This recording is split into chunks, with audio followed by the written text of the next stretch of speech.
So hello everyone, welcome back to chemistry का सागर और सागर और जातिया। तो आज मैं आप लोगों के लिए जो टॉपिक लाया हूं that is the Graham's law of diffusion और डिफ्यूजन। स्टेट्स ऑफ मैटर पे आप लोग 3 पार्ट्स देख चुके होंगे।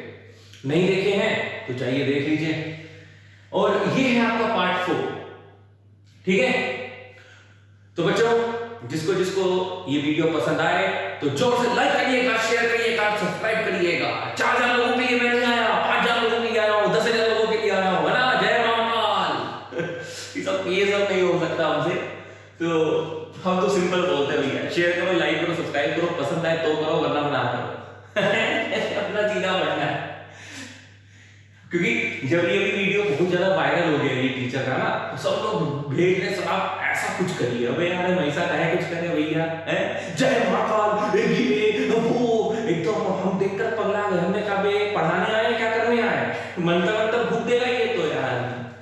तो चलो, Graham's law of diffusion and effusion. तो सबसे पहले जान लें कि डिफ्यूजन और इफ्यूजन का मतलब क्या है, फिर ग्राहम्स लॉ बता देंगे आपको।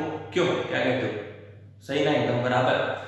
ठीक है, तो देखिए बच्चों, आप जैसे ही क्लासरूम में घुसते हैं, क्लासरूम में घुसना तो भैया सपना हो गया एक तरीके से।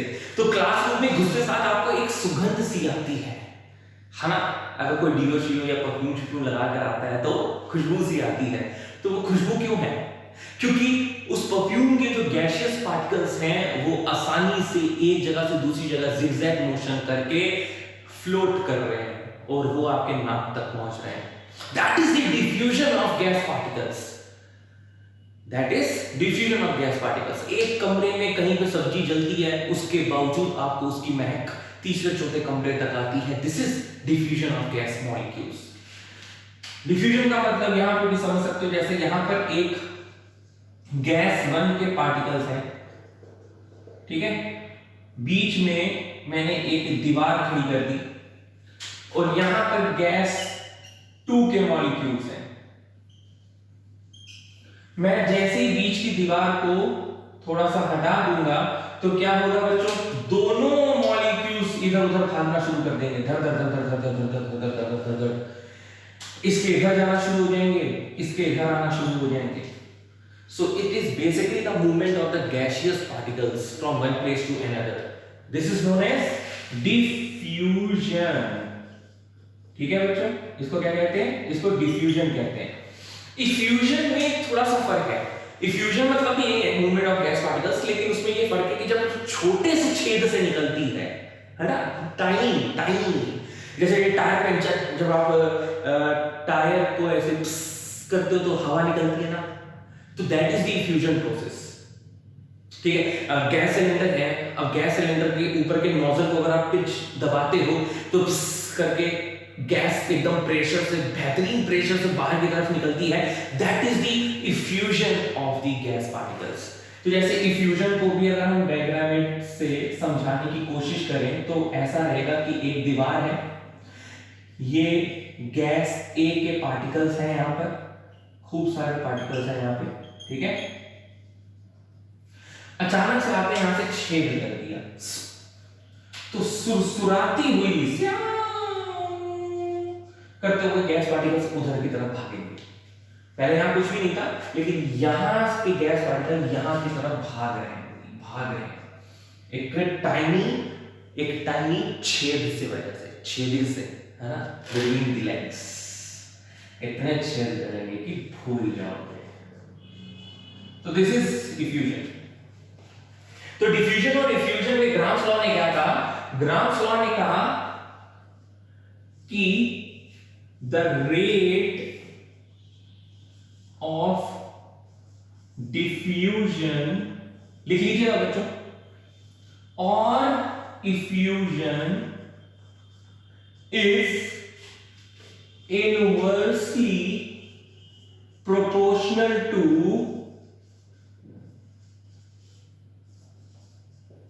its molecular mass और density. is inversely proportional to its square root. Square root of its molecular mass or density. यानी कि अगर मैं शॉर्ट में इसका फॉर्मूला लिखना चाहूं तो मैं क्या लिखूंगा कि रेट इज 1/√T। अब मॉलिक्यूलर मास और वेपर डेंसिटी में क्या रिलेशनशिप होती है? Molecular mass is equal to 2 times vapour density. यानी कि हम इस रेट ऑफ डिफ्यूजन या इफ्यूजन को इस तरह से भी रिलेट कर सकते हैं, ठीक है। और ये जितनी भी चीजें हो रही हैं ये एक at constant pressure and temperature पे हो रही है, ये बात भी ध्यान रखिएगा। तो ग्राम्स लॉ ऑफ डिफ्यूजन और इफ्यूजन अगर लॉ डिफाइन करने को आ जाए तो क्या कहोगे कि at constant pressure and temperature the rate of diffusion or effusion is inversely proportional to its square root of its molecular mass or density। ये चाहिए लिख दो, चाहिए लिख दो, क्योंकि molecular mass is equal to 2 into vapor density होता है। तो अब बच्चों होगा क्या कि जब आप दो गैसेस के रेट को रेशियो में लेंगे या डिवाइड करने की कोशिश करेंगे तो आपको ये फॉर्मूला निकल कर आएगा। R1/R2 is equal to √d2/d1, या ये कह लें R1/R2 is equal to √n2/n1। और ये बेटा लाजमी भी है। देखो लाजमी क्यों है? एक मैं तुमको ये कह दूं कि एक तरफ N2 गैस है, बड़े ध्यान से बात सुनना, और एक तरफ मैं तुमको कह दूं NH3 गैस है, ठीक है। मैं तुमसे कहूं बताओ किसका रेट ऑफ डिफ्यूजन ज्यादा है, तो ये डिपेंड नहीं करेगा कि किस गैस के पार्टिकल्स ज्यादा भारी हैं, ज्यादा मोटे हैं। जितना ज्यादा गैसियस मॉलिक्यूल्स का वेट होगा, मास होगा, उतना धीरे धीरे धीरे धीरे मूव करेंगे, और जितना छोटा होगा वो सु करते हुए मूव करेंगे। अब NH3 का मॉलिक्यूलर मास 14 + 3 17 है, N2 का 14 × 2 28 है। तो क्या होगा बच्चों? 17 यानी कि एमोनिया गैस ज्यादा तेजी से डिफ्यूजन दिखलाएगी, इसका रेट, इसकी स्पीड बहुत ज्यादा होगी as compare to N2 gas के मॉलिक्यूल के कंपैरिजन पे। आई बात समझ में? तो इस तरह से हम आपको क्या करवाने वाले हैं, कुछ क्वेश्चंस करवाने वाले हैं। आप लोग पहले इसको कॉपी कर लीजिएगा।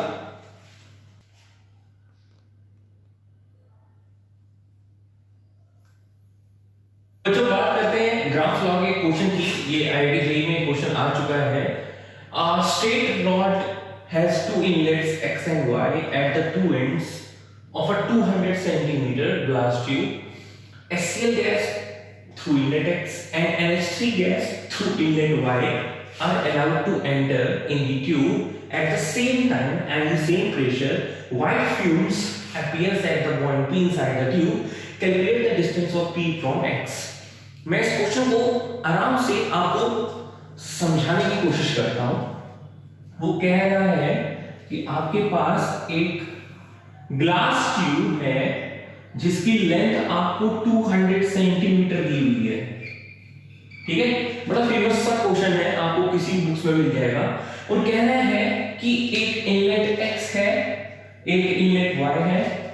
इनलेट X से आपको HCl गैस डिफ्यूज करवा दी गई है अंदर की तरफ, और यहां से NH3 गैस अंदर की तरफ भेज दी गई है। तो आप जानते हैं NH3 + HCl आपस में मिलकर ammonium chloride white fume create करेंगे NH4Cl के।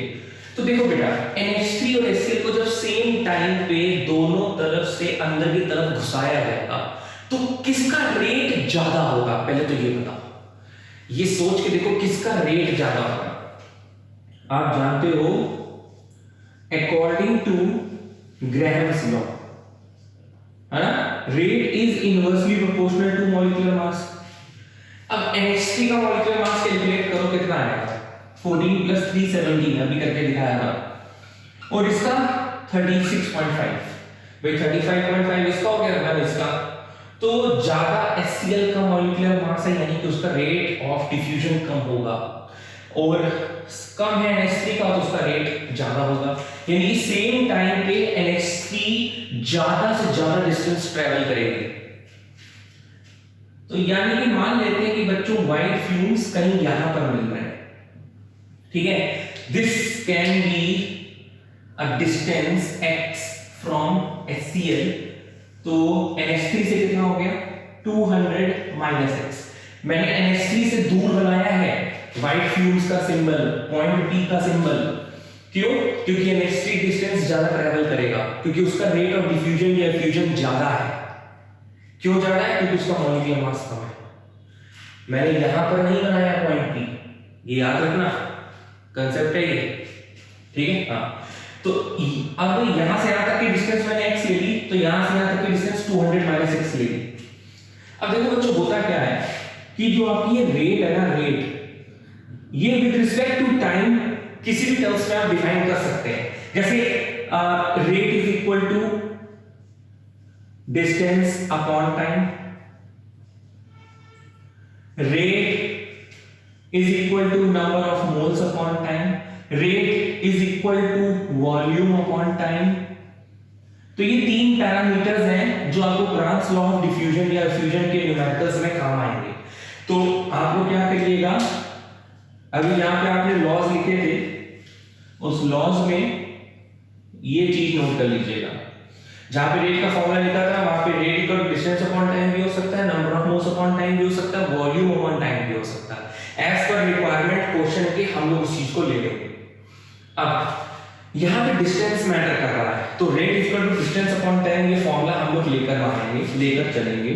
तो हम क्या करते हैं, rate of NH3 upon rate of HCl is equal to distance of NH3 upon distance of HCl।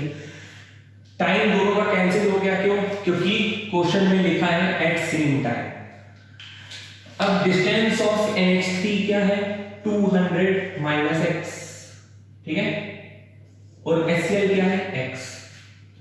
Rate का formula under root 1 upon under root molecular mass होता है, यानी कि इसको हम रिलेट कर सकते हैं molecular mass of HCl upon molecular mass of NH3, यानी कि 200 minus x upon x is equal to under root 36.5 upon 70। जब आप लोग बच्चों यहाँ पे x के लिए सॉल्व करोगे आपको 81.07 सेंटीमीटर लगभग आएगा आंसर। तो ये जो P पॉइंट बन रहा है, ये जो व्हाइट फ्यूम्स बन रही है HCl से, वो कितने सेंटीमीटर दूर है 81 सेंटीमीटर दूर, और हमें यही चीज क्वेश्चन में निकालनी थी। तो बताओ बच्चों समझ में आई? पक्का? नेक्स्ट क्वेश्चन की तरफ प्रोसीड करते हैं। बच्चों ये रहा आपका next question. 200 decimetre cube of SO2 diffuses through a porous partition in 60 seconds.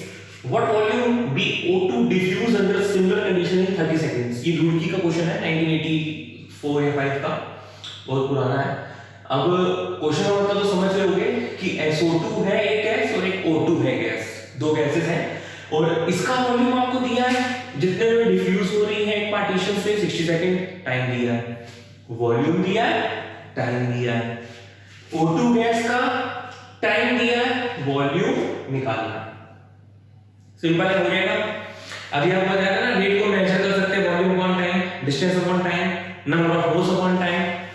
तो क्या होगा बच्चों, rate of SO2 upon rate of O2।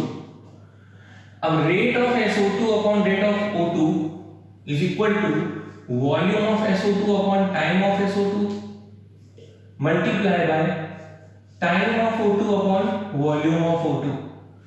और रेट मॉलिक्यूलर मास के भी तो इक्वल होता है, inversely proportional of the square root of its molecular mass. तो molecular mass of O2 upon molecular mass of SO2, बस वैल्यूज पुट कर देंगे आपका आंसर आ जाएगा। तो वॉल्यूम ऑफ SO2 हमें 200 डेसीमीटर क्यूब है, तो इसी में रहने देंगे, कोई दिक्कत वाली बात नहीं है। आपका जो वॉल्यूम आएगा वो भी डेसीमीटर क्यूब में आ जाएगा। टाइम ऑफ SO2 60 सेकंड्स दिया है, टाइम ऑफ O2 30 सेकंड्स दिया है, वॉल्यूम ऑफ O2 हम लोग को निकालनी है। 16 2 जा 32, 16 2 जा 32 प्लस 32 64। बहुत इजी कैलकुलेशन है। ये एक इधर गया, ये 6 5 जा गया, ऊपर बचा 100 upon x is equal to 1/2। इसको आप जब सॉल्व करेंगे x equal to 14.14 decimetre cube answer आएगा।